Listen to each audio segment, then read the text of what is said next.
Cube and dice म्हणजे ठोकळा. आता बेसिक बघू राहिलो आपण बघा. याच्यामध्ये काय आहे, कॉर्नर्स म्हणजे कोपरे, साइड्स म्हणजे बाजू कडा, फेस म्हणजे पृष्ठे आणि डायगोनल्स म्हणजे काय, कर्णरेषा. आता पहिल्यांदा आपण कोपरे किती येतात 8. मग बघा इथं बघा 1 2 3 4 5 6 7 आणि 8. कॉर्नर्स किती आले 8. नंतर साइड्स म्हणजे बाजू किती, कडा 12 आहेत बघा.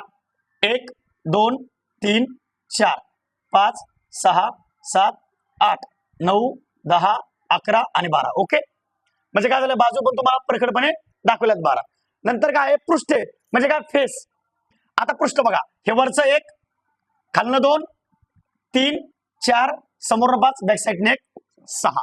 डायगोनल्स म्हणजे कर्णरेषा काय असतं, ह्या 4 कोपऱ्यातनं ह्या कोपऱ्यातनं सोडली तर खालच्या कोपऱ्यात गेली, ह्या कोपऱ्यातनं त्या कोपऱ्यात, त्या कोपऱ्यातनं ह्या कोपऱ्यात आणि ह्या कोपऱ्यातनं त्या कोपऱ्यात. 4 कोपऱ्यातनं म्हणजे सगळ्या 8 कोपऱ्यामध्ये 4 डायगोनल्स निघतील. आलं लक्षामध्ये. समजा एक ह्या कोपऱ्यातली ह्या कोपऱ्यात येईल, बरोबर, ह्या कोपऱ्यातली ह्या कोपऱ्यात, आलं लक्षामध्ये.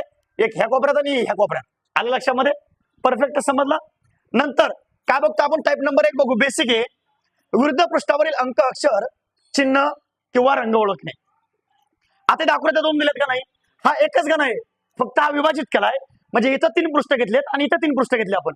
मग या पृष्ठांवरती काय केलं, पहिली गोष्ट काय करायचं, आता विरुद्ध अंक काढायचे आपल्याला, सगळेच काढू आपण. पहिल्यांदा कॉमन कोण दिसते तुम्हाला, मला सांगा. 4. आता पहिली गोष्ट आकृती 1 घेऊ, इथं आकृती 2, बरोबर. मग आता आकृती 1 याच्यामध्ये काय, अँटी क्लॉकवाईज म्हणजे क्लॉकवाईज फिरायचं, घड्याळाच्या काट्या दिशेने, म्हणजे काय, डावीकडून उजवीकडे. आलं लक्षामध्ये. मग कॉमनला आपण काय करू, गोल करू, बरोबर. मग घड्याळाच्या काट्या दिशेने आकृती नंबर 1 बघू. बघा पहिल्यांदा कॉमन किती आहे, 4. 4 नंतर काय आला 5. 5 नंतर काय आला बाबांनो 1. नंतर आकृती क्रमांक 2 कडे येऊ. मग हा 4 कॉमन आहे का नाही, 4 तसाच लिहू थोडा वेळ. मग 4 नंतर काय आला 2. 2 नंतर काय आला 3. मग आता विरुद्ध पृष्ठ कशा असतील मध्ये ना, हे एकमेकांचे खाली, म्हणजे 5च्या वर्सेस कोण राहणार, विरुद्ध 2.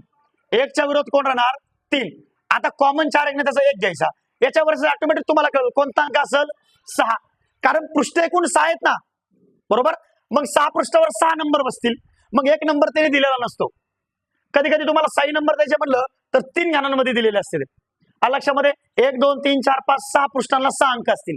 मग आपल्याला 5 अंक दिले. आपसुक कळालं 4 साठी कोणता अंक असेल 6. मग या जोड्या झाल्या त्यांच्या. आलं लक्षामध्ये, एकदम सोपं आहे. ओके.